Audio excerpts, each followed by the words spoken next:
बद्दी में जिला सोलन एसटी मोर्चा अध्यक्ष राजकुमार चौधरी की अध्यक्षता में वक्फ बोर्ड संशोधन बिल 2025 को लेकर प्रेस वार्ता आयोजित की गई। इस मौके पर दून के पूर्व विधायक परमजीत सिंह पम्मी और भाजपा मंडल अध्यक्ष मान सिंह मेहता सहित अन्य पदाधिकारी मौजूद रहे। राजकुमार चौधरी ने केंद्र सरकार का आभार जताते हुए कहा कि इस बिल से वक्फ बोर्ड की अवैध कब्जों पर रोक लगेगी और गरीब मुसलमानों को इसका सीधा लाभ मिलेगा। उन्होंने कहा कि हिमाचल प्रदेश में भी वक्फ बोर्ड द्वारा किए गए अवैध कब्जे अब छुड़ाए जा सकेंगे। आज एसटी मोर्चा जिला सोलन की तरफ से जो वक्फ बोर्ड संशोधन बिल पारित किया गया है, इसके संदर्भ में हमने इस ऐतिहासिक निर्णय जो भारतीय जनता पार्टी के शीर्ष नेतृत्व माननीय प्रधानमंत्री नरेंद्र भाई मोदी जी, माननीय गृह मंत्री अमित शाह जी और माननीय अल्पसंख्यक कल्याण मंत्री किरण रिजिजू जी, इनका हम अपने एसटी मोर्चा जिला सोलन और समस्त दून मंडल की तरफ से इनका धन्यवाद करते हैं कि जिन्होंने ये बिल पारित किया है। और इसमें जो वर्षों से जो इसमें भू माफिया इस पे कुंडली मार के बैठे थे, उनसे जमीनों को आजाद कराया और जो हमारे गरीब मुसलमान भाई है उनको इस संपत्तियों में उनको हिस्सेदारी मिले, उनको फायदा मिले।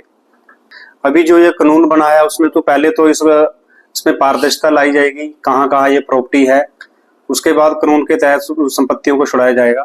बद्दी में जैसा आपको सबको पता है कि ये हाउसिंग बोर्ड फेज 3 में एक पंचायत की लैंड थी, कम से कम 17-18 बिघे लैंड थी। वो ग्राम पंचायत इसमें बिलावाली गांव की लैंड थी। उस पर एक छोटू खान नामक भू माफिया ने उस पर कब्जा कर रखा था। अभी लोगों ने उससे छुड़ाया है। उस पर उन्होंने अपना स्कूल बना रखा था, स्कूल का और मकान रेंट के लिए मकान दे रखे थे। और तो और जो हाउसिंग बोर्ड की गाड़ियां थी उस पर वहां से किराया लेता था गाड़ी पार्किंग करने के लिए। तो ऐसे बहुत से ऐसे लोग हैं, वो आस्ता आस्ता उसका पता चलेगा तो जमीनें छुड़ाई जाएगी। प्रेस वार्ता आज एसटी मोर्चा जिला सोलन की तरफ से बुलाई गई है, जिसमें जो 2025 का वक्फ बिल संशोधन जो माननीय भारतीय जनता पार्टी की सरकार ने, नरेंद्र मोदी जी ने और अमित शाह जी ने और हमारे संसदीय मंत्री किरण रिजिजू जी ने की बदौलत आज पास हुआ है, उसका कानून बना है।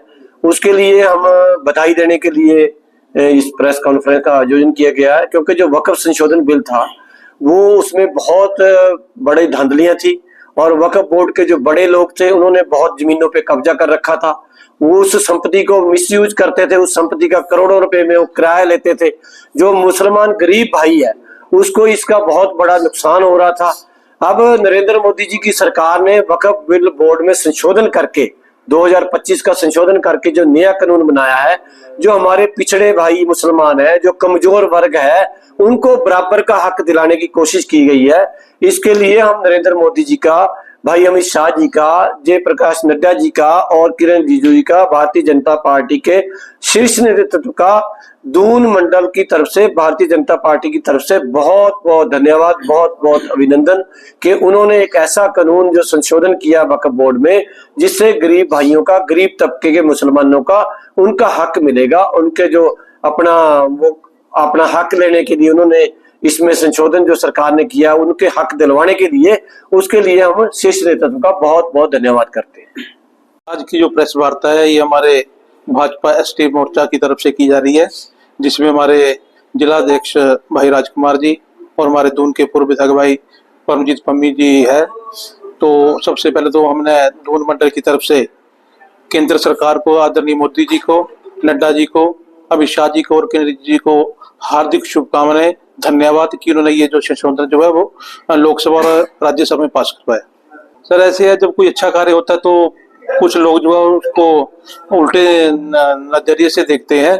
अब जैसे ये वक्फ के ऊपर बार बार चर्चा में आ रहा है कि ये मुसलमानों के साथ अन्याय हो रहा है, आप वक्फ नहीं कर सकते। एक्चुअली वक्फ का मतलब होता है दान करना।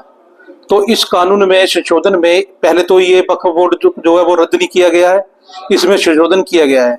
उसके बाद में भी वक्फ करने के लिए किसी को भी मनाही नहीं है।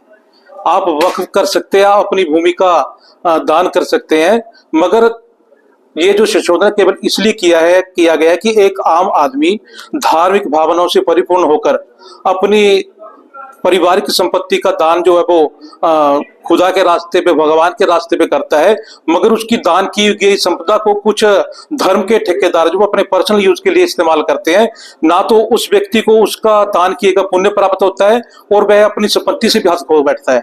इसलिए संशोधन अति अनिवार्य था। इसके लिए हम केंद्र सरकार का बहुत बहुत धन्यवाद करते हैं।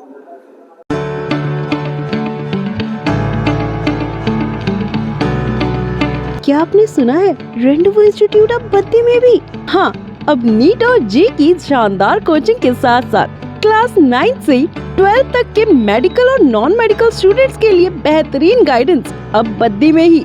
और एक और खास बात बताऊं, 14 अप्रैल को ओपनिंग डे पर पहले 100 छात्रों को मिलेगा 50% की फीस में विशेष छूट। तो देर किस बात की है, आज ही अपना एडमिशन सुनिश्चित करें और अपने सपनों की शुरुआत रेंडवो इंस्टीट्यूट के साथ करें। रेंडवो इंस्टीट्यूट, सफलता की सही शुरुआत। Contact us 9646628142 78071982996।